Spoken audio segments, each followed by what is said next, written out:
Hello, you reached Manish Patel from the EII Capital Group. Today is January 11th, 2012. This is our weekly Ichimoku analysis for the currency market. Okay. This is our normal disclaimer to state this is for education use only. We're not soliciting you to buy or sell any particular product at all. All charts that you're going to see are either from Thinkorswim from TD Ameritrade, TradeStation, or actually that's telecharts from Warden Brothers now. Here are my contact details here at the bottom. Manish Patel at mpatel at eiicapital.com. You could access any of our free videos, market outlooks, and stuff like that. Ichimokutrade.com. Okay, so let's begin. First thing we're going to do is go look at our heat map over here. Now, remember, on a heat map, what we're looking for are trend strategies. Okay, so on the daily time frame, we're going to look for a 2 or a 4. And then on the weekly, we're going to look for the same color, either green or red, which means green is basically bullish, red means bearish. And we're going to look for on the weekly for it to be a 2, 4, or 5. So if you look at here, Australian CAD is a bullish opportunity. So I'm just writing that down right there. There's no opportunity Australian yen, nothing here. Just scrolling down, if he's got a yellow, that means it's overextended. It means it's already trending. It's probably too late to get into the trade. So you gotta wait for some type of pullback. If you scroll down, there's another opportunity here, which is pound USD. Now, remember, I'm saying they're opportunities. Doesn't mean they're ready to go. They're set up, but they still have to break their support resistance. Okay, so if you keep on scrolling down, there's Singapore yen. And then I'm going to keep on scrolling down. There's US Hong Kong. Just writing these down so we could sit there and go to look at those. There's US yen, and then at the bottom there's USD SEK. So those are the opportunities out there. So we got about six opportunities out there that basically are prime for the daily and weekly. Doesn't mean they're ready to go, but they're ready. They're set up already, and they just got to break the next support resistance. Okay, so let's go through and start looking at some of these pairs. And let's come over here and let's just start going from the very beginning, and we'll go for all these. Now, if you look on the left hand side, this is basically the daily chart. On the right hand side, this is the weekly chart. Okay. If you look at Australian CAD, basically it's consolidating right now here, if you could see on the weekly time frame. And if you look on the daily time frame and zoom out, you could see it's consolidating too. It broke this one resistance here, but then it's still got this big resistance there, and all these other minor ones out there. So this thing, even if it breaks this guy right here and keeps on going up, it's got all these little resistances to go through, and until it gets for this big major one up here, which is over about 200 pips away. So this thing's really ranging right now between there and this price right here. So until it breaks that, it's really not going to start a trend on either the daily or weekly. So you just got to be patient and wait. If you try to jump this thing early, you may get caught off for a couple of pips here and there. You can do it on the day trading time frames, but as far as daily and weekly for long term, there's nothing really there for right now for it. Australian Switzy. If you look at Australian Switzy, this is trending on both daily and weekly. You could see from the charts here. So you got great opportunities here. Just shrink this down. And you could see that the spike here pretty much went all the way down, and then look what's happened here. The Australian has just taken off against the Switzy, and this has been a good move moving forward. So if you're in Australian Switzy, just stay tight, move forward. Just keep your stops very tight moving forward. If you look at the support right now is 0.9543, and if you look at the resistance, you're looking at the next resistance. We're at one minor one right now, but another major one would be right around here. So sorry, I'm going to put this one here. So I'm just going to delete this and enlarge this. So your next resistance level you're getting to, which you're very close to, is 98.36, and then the next one's going to be a 99.16 if you could get that, and then retest the pivot high.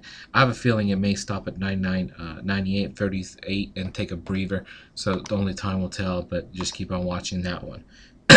You got Australian yen. If you look at Australian yen, really doing nothing right now. It's just consolidating. You can see the consolidation pattern is getting tighter and tighter and tighter. If you look at the weekly time frame, this is a bearish sentiment here, but it's at a major resistance, which is at 79.85, and then if it could break that, this thing's going to start going up and enter a consolidation pattern on the bullish side. If it could break 77.64, then this is going to start a trend to the downside. So watch out for this one. But right now it's just consolidating, but you got to wait for it to break some of the major levels. Australian USD, if you look at the weekly time frame, really nothing going on. On the daily, it's trying to go bullish, but really it's going to run into a lot of resistance trying to go bullish, as you could probably tell, and you could see it from here. So you know, the next major resistance you have is going to be at 1.0497, and support's going to be at 1.0123. CAD Switzy. CAD Switzy, you could see that's been trending on the weekly time frame, and the daily it is at a major support right now, and it's kind of due for a pullback too. So you could see all the Switzy pairs are kind of weak against Australian. You'll see it against weak against the CAD, and also you'll see a weak against New Zealand in just a minute.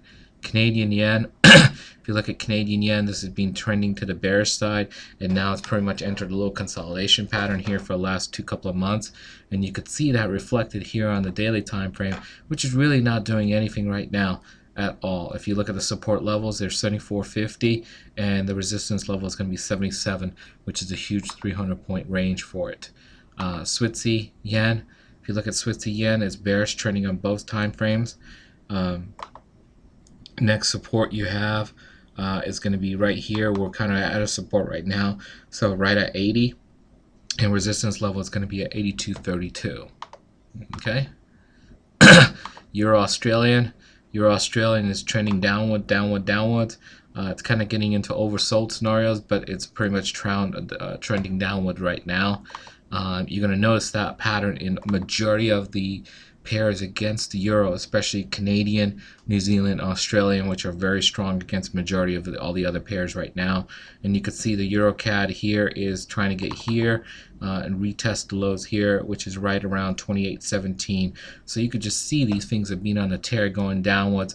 If you've been in them in the last couple of months, you're up over 1,000 pips on this already in 2 months, which is great. Euro Switzy slowly trickling down. As you could see when they peg this thing up here, slowly starting to trickle down where the Switzy's getting strong compared to the yen. But I definitely would stay away from the Euro Switzy because of how they try to peg the Switzy against the euro. Pound, Euro Pound, you could see it's been a trend downwards.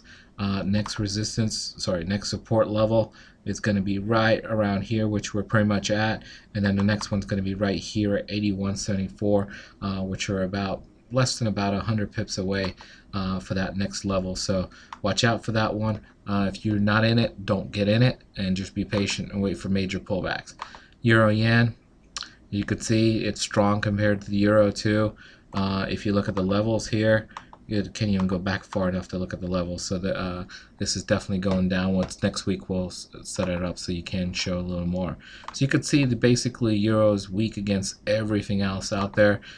Here's Euro USD. You can see it's going down. This is the next support level, which we're pretty much at right now. If it breaks that level, then there's a high possibility of coming here, which is 24.50. A lot of people are predicting this thing to go below 2,000, but don't get caught up in the mess right now. Just trade the charts. This thing's going down lower. It's broken this support here, moved down from that support to this support. So the supports are pretty much 1 to 200 pip levels below that, and you can see from the daily time frame this thing's still going down. Okay. Pound Australian is trending on the daily time frame, and over here you can see a big consolidation pattern, and it's trying to get to the bottom of the consolidation pattern, which is right around here at 48.80, which is the next major support. Resistance minor is going to be 51.03, and major is going to be 53.11.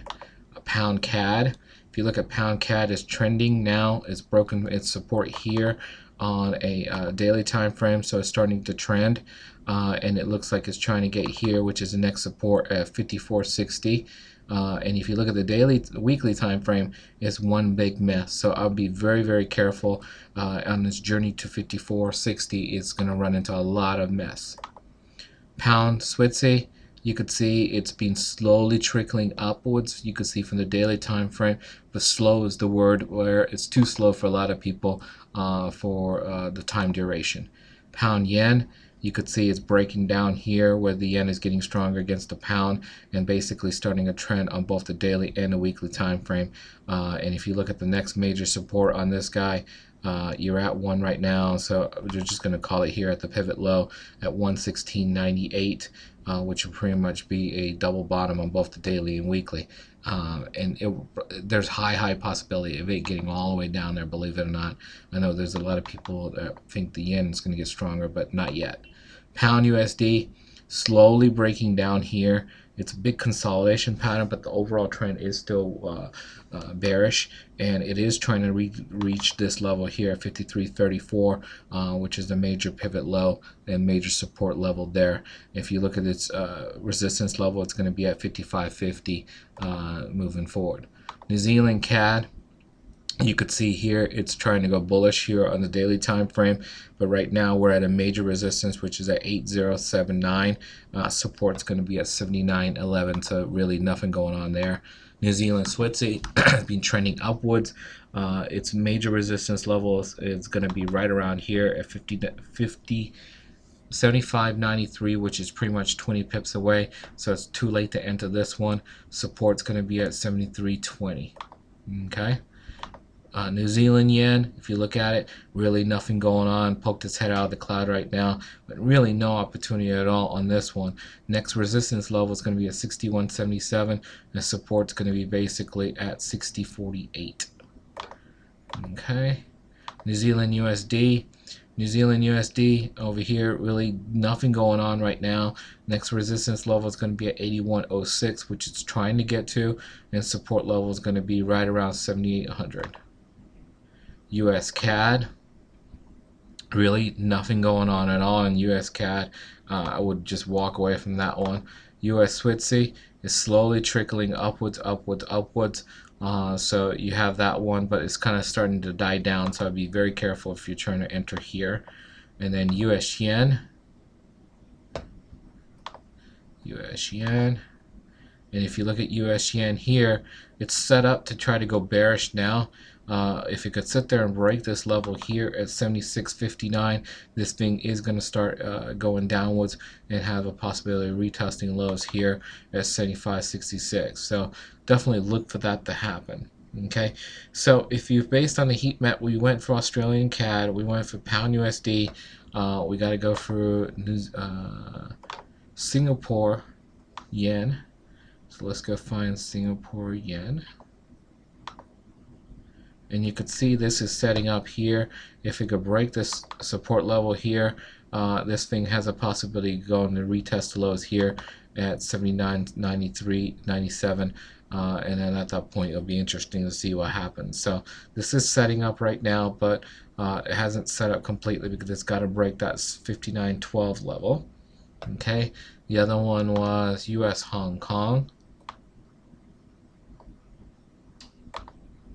If you look at US Hong Kong, you're kind of at a major support level here. If you could break that support level here at 7.7613, then you're going to start a trend to the downside where this thing can go all the way down to 7.7500, so another 1,000 pip movement down.